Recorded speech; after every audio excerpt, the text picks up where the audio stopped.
9 out of 10 people admit they over-explain at least once a day. The 10th just lied to the survey. Each extra sentence you offer to clarify a choice, that's a brick you just handed over, so someone else can build a wall around your authority. Today we're flipping the script. Why silence can be the loudest form of self-respect, and how to quit the habit that makes you look small even when you're dead right. Remember the first time you brought home a B- and got asked, why? From that moment, most of us swallowed the idea that good people always give reasons. Explain the report, the breakup, the new diet, whether anyone really asked or not. Somewhere along the way, the explanation stopped being polite and became a cage, slowly tightening its grip. It wasn't just about clearing the air anymore. It was about fitting into an unspoken rule that you owe everyone an explanation for your choices, your life, and even your emotions. It begins innocently enough. As children, we're taught that good manners involve giving reasons. Why did you spill your drink? Becomes an early lesson in cause and effect. But as we grow, that same habit evolves into a form of self. We start feeling that we must explain ourselves, our actions, our motives, our beliefs, because we believe it's the way to maintain harmony or avoid conflict. In a way, it becomes an automatic reflex. Without even realizing it, we start justifying everything, from the smallest decisions to the biggest life changers, as if an explanation is necessary to maintain our value and validity. Blame cognitive dissonance for this. When your actions bump against your self-image, say, you value honesty, but just told a white lie, your brain scrambles to close the gap. The fastest glue is justification. I only lied to protect her feelings. This is where the trap lies. You're not just explaining, you're defending your actions, trying to make sense of them in the eyes of others, and, sometimes, in your own mind. But the more you defend, the more you dig yourself into a corner. You don't just offer clarity, you create a wall of explanations that weakens your own position. You teach yourself that your decisions aren't valid unless you back them up with explanations. The glitch. The same reflex fires when nothing's actually on fire. You switch jobs and spend 10 minutes telling strangers why the move makes total sense, even though they only asked, "So, where are you working now?" You didn't need to justify your decision, but the impulse to explain took over. It's the same reflex that kicks in when you buy something new, choose a vacation, destination, or even pick a new hobby. You end up spending more energy explaining your choices than simply owning them. In fact, when you feel the urge to justify, you're not protecting your integrity. You're protecting an image. You're creating a story, whether the other person cares or not. And every time you do, you teach yourself that your choices need a lawyer, a professional defender, in the form of words, to validate the choices you've made. You become the lawyer and the client in your own case, defending your decisions even when there's no real reason to. Explanations feel like armor. They're actually holes. Picture a courtroom. A confident witness answers a question with a clear, simple response and then stops, confident in their answer. A nervous witness, on the other hand, keeps talking, offering more details than necessary, searching for approval, hoping the extra words will shield them from scrutiny. But what actually happens is the opposite. The more they talk, the more room they give for doubt, for questions, and for challenges. Jurors like coworkers, clients, or even friends trust the person who doesn't need to keep explaining. Every extra sentence, every word that follows an already sufficient answer. Whispers, "I'm not sure my first answer was enough." Power leaks out with each word. It's a subtle but crucial shift. The more you explain, the more you signal that your first response wasn't sufficient, that you're not fully confident in your decision, and that you need validation. And the more you need validation, the more you lose control of the conversation and, by extension, your authority. Psychologists call it the principle of least interest. Simply put, the person who cares the least about the outcome has the most power. Think about it when you over-explain, when you show that you care too much about how your choices are perceived. You hand over control. You let others decide how much they'll accept, how much they'll question, and how much they'll challenge. You signal that you need their approval, their understanding. This creates a dynamic where your authority becomes compromised, and people start feeling entitled to question your decisions, your actions, your choices. Need invites scrutiny.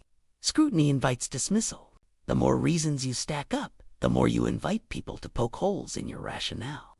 They start seeing your explanations as an opportunity to challenge you, to assert their own opinions. The more you justify, the more you fuel the fire of doubt, not only in others, but in yourself. Each additional explanation weakens the very foundation you're trying to build.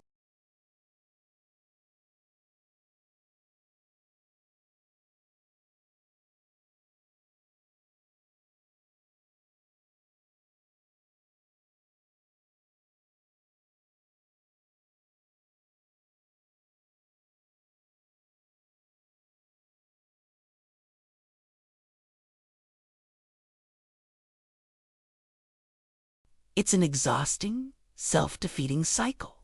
What's worse, the more you explain, the more you become entangled in a web of contradictions and excuses. You create an atmosphere where others feel free to question your motives, your actions, and your integrity. And the more they question, the less authority you hold. The more you justify, the more you teach others to dismiss you. You're not just giving them reasons, you're giving them ammunition. The more you offer, the more they'll take. The more you feel compelled to explain, the more they start to see you as someone who can be easily swayed, someone whose decisions are up for debate. You're teaching others that your authority isn't fixed, it's negotiable. And once that seed is planted, it's hard to reverse. Reality, people deserve respect. This is where we first fall into the trap. We believe that we owe everyone around us an explanation for our actions, our decisions, and our lives. It's as if we think that without an elaborate justification, we risk coming off as rude, closed off, or arrogant. But the truth is, people don't need to understand every little thing about you or your choices. They don't deserve a breakdown of your decisions, nor do they need to approve of everything you do. What people truly deserve is respect. Respect isn't about giving a detailed account of why you did something. Respect is in how you carry yourself, how you own your decisions without flinching, how you present yourself without the need for validation. Saying, "I've decided to leave the project. Thanks for understanding," is a show of confidence and self-respect. The absence of justification isn't disrespect. It's the opposite. It's a reflection of your maturity, your ability to stand by your choices without needing to offer a defense.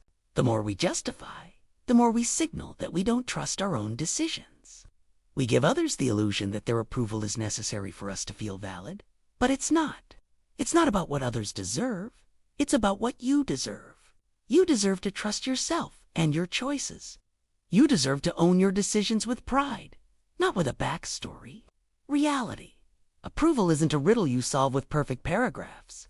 How many times have we found ourselves explaining in circles, trying to get someone to approve of our decision?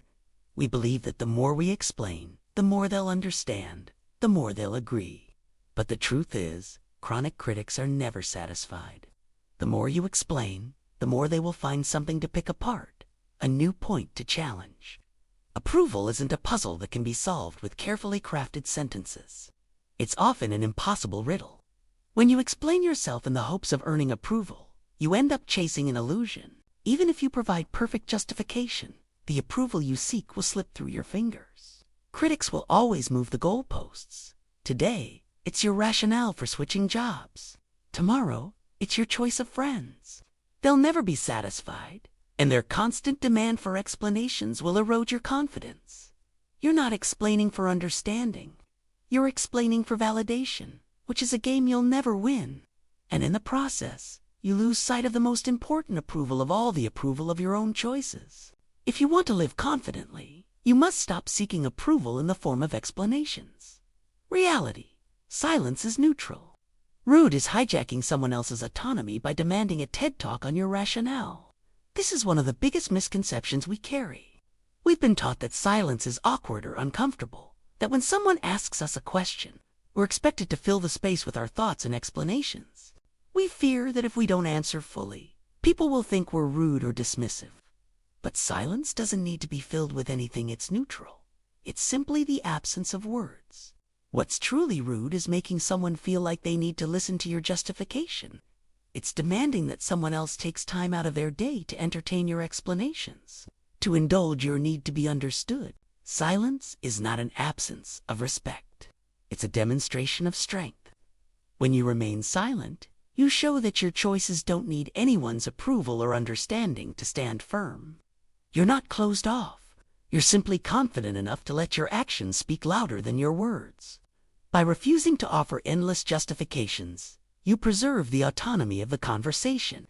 You don't force others to sit through your self-defense. You simply state your decision and move forward. The real rudeness lies in forcing others to listen to your explanations when they didn't ask for them, to make them part of your internal struggle when they should remain external.